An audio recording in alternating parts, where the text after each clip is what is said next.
Ya, pemirsa, kita akan mencoba untuk melihat bagaimana suasana jelang pelantikan dari Kabinet Kerja dari Presiden Joko Widodo langsung dari Istana Negara.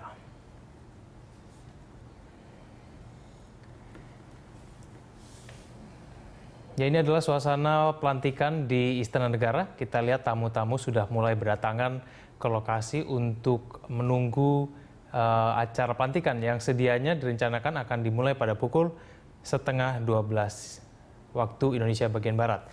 Kita dapat lihat ini adalah Menteri Agama Lukman Hakim Saifuddin yang juga sekaligus kader dari P3 yang saat ini sedang bergerak menuju ke Istana Negara untuk segera dilantik.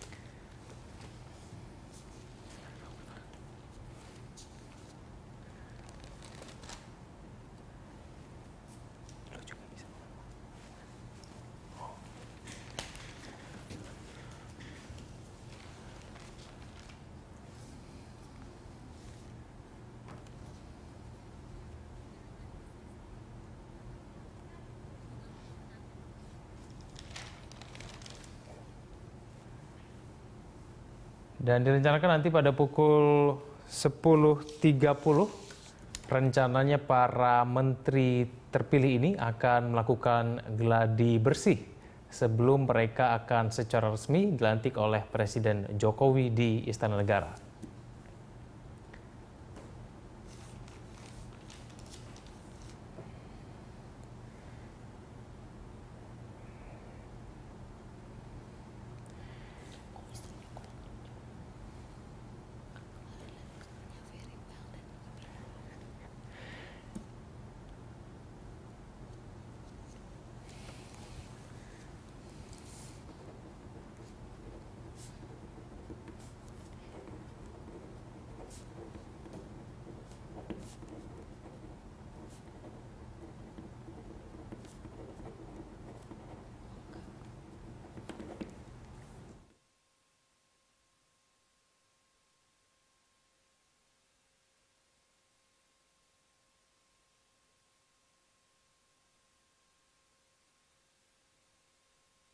Jadi kita lihat banyak sanak saudara dari menteri terpilih juga ikut hadir untuk menyaksikan secara langsung dan juga mengikuti acara pelantikan.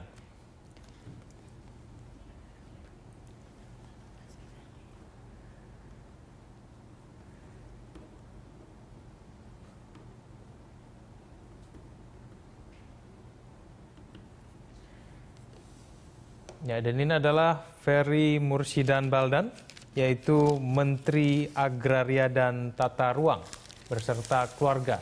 Kita lihat sudah turut hadir dalam acara pelantikan. Ini adalah suasana di sekitar Istana Negara di mana begitu banyak wartawan dan juga awak media yang menunggu dan juga menyaksikan secara langsung bagaimana proses awal pelantikan yang sedianya akan dimulai pada pukul 11:30 siang nanti.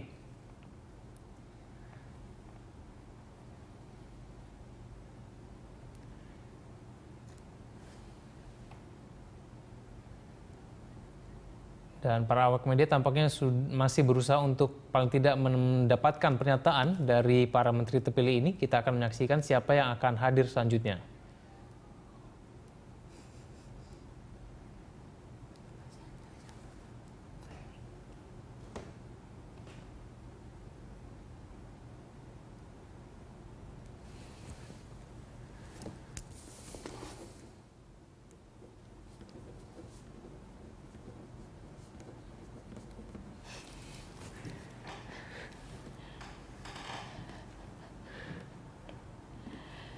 Iya, dan sepertinya yang baru saja tiba di Istana Negara dan tadi sudah melayani pertanyaan dari para wartawan, ini adalah Ignatius Jonan yang dipilih oleh Presiden Jokowi untuk duduk di jabatan sebagai Menteri Perhubungan. Kita tahu bahwa Ignatius Jonan ini merupakan Direktur Utama PT Kereta Api Indonesia sebelumnya. Memang sebelumnya begitu banyak yang meramalkan bahwa Ignatius Jonan ini nanti akan menjadi Menteri Perhubungan. Ya.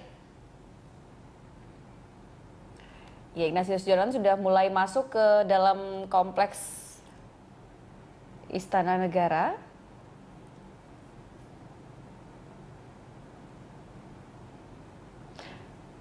Ya, dari ini bisa disaksikan bahwa tadi sudah beberapa menteri yang terlihat di layar kaca kompak mengenakan batik coklat. Karena hari ini dress code, kalau kemarin ketika pengumuman menteri ada dress code yaitu mengenakan kemeja putih dan celana hitam. Nah, untuk pelantikan ini Presiden Jokowi meminta para menterinya yang akan duduk di kabinet kerja ini untuk seragam menggunakan batik coklat. Ya, betul sekali. Memang beberapa waktu yang lalu Wakil Presiden Yusuf Kala juga menyatakan bahwa ingin berencana untuk mengurangi konsumsi listrik. Dan mungkin ada juga tujuan menggunakan batik ini diarahkan supaya tidak perlu menggunakan jas. Supaya tidak panas begitu ya. Jadi AC bisa diturunkan menjadi 25 derajat Celcius dan para menteri terpilih menggunakan batik tanpa mengurangi rasa formalnya begitu ya. Dan tentunya itu juga menghemat dan juga ramah lingkungan ya. Betul sekali. Ya, ada 300 tamu undangan yang diperkirakan akan hadir di Istana Negara nanti untuk mengikuti prosesi pelantikan Menteri Kabinet Kerja Jokowi JK. Ya, satu persatu para menteri ini dan juga tentunya tamu undangan yang lain berdatangan ke Kompleks Istana Negara. Dan kita masih menantikan lagi siapa lagi menteri yang akan datang. Mungkin bisa dikatakan adalah menteri terpilih karena belum resmi dilantik. Tentu saja yang masih menjadi pertanyaan, Ami, kira-kira nanti yang akan mereka lakukan dalam 100 hari ke depan akan seperti apa? Karena semua menteri yang ditanyakan pada hari kemarin, rata-rata ketika ditanyakan apa yang akan dilakukan selanjutnya, mereka semua mengatakan kebanyakan mereka mengatakan kita masih menunggu rapat kabinet. Nah, nanti rapat kabinet pertama ini akan diselenggarakan sekitar pukul 2 siang nanti. Dan ini kita sama-sama melihat ini adalah suasana di dalam Istana Negara, tempat di mana nanti akan berlangsung pelantikan menteri. Ya, dan sepertinya sesaat lagi ini akan dilakukan gladi resik. Ya, para menteri yang akan dilantik pada siang hari ini sudah berada di posisi masing-masing dan sudah terlihat juga beberapa nama. Itu ada Ibu Nila Muluk, kemudian juga ada Puan Maharani dan juga ada Rahmat Gobel. Ya. Dan juga ada Yohana Yambise akan jadi Menteri Peranan Wanita. Ya, bicara soal peran wanita ini juga jumlah wanita atau jumlah perempuan yang duduk di kabinet kerja ini tergolong paling banyak dibanding kalau kita bandingkan dengan kabinet-kabinet di pemerintahan sebelumnya. Karena kali ini ada 8 orang perempuan yang terpilih menjadi menteri. Jika kalau kita bandingkan biasanya itu hanya ada sekitar 4 menteri saja. Tampaknya memang Jokowi dan juga JK memberikan porsi yang sangat besar untuk wanita. Seperti yang kita juga sudah bicarakan tadi ada menteri ada 2 menteri wanita ya. Betul. Dan salah satunya katanya Menteri Luar Negeri pertama yang adalah wanita ya. Itu ada Ibu Retno Marsudi tadi ya.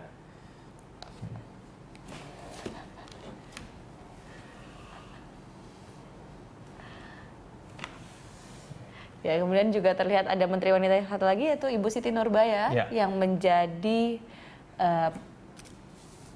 Menteri Lingkungan Hidup dan Kehutanan. Ya, betul.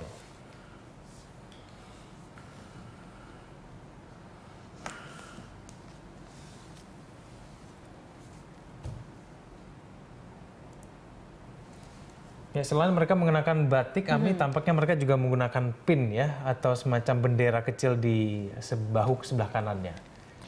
Ya, dan kita kembali melihat suasana di luar Istana Negara. Ya, sudah ada Sofyan Jalil, yaitu Menteri Koordinator Perekonomian. Bapak Sofyan Jalil ini akan kedua kalinya duduk sebagai atau menjadi menteri di pemerintahan. Ini sebelumnya beliau merupakan ketiga kalinya. Sebelumnya adalah Menteri BUMN, kemudian juga pernah menjabat sebagai Menkominfo. Ya, memang begitu banyak harapan yang dibebankan kepada tim ekonomi dari Jokowi JK dan Bapak Sofyan Jalil ini akan menjadi Menteri Koordinator bidang perekonomian. Tantangan pertamanya adalah bagaimana menaikkan harga BBM yang rencananya akan dilakukan pada bulan November. Ya, betul sekali. Ada yang mengatakan tanggal 1 November atau mungkin saja Amin, nanti rapat kabinet ini akan langsung membicarakan kenaikan harga BBM ya. Dan pasti itu akan menjadi salah satu PR utama dari Pak Sofyan Jalil.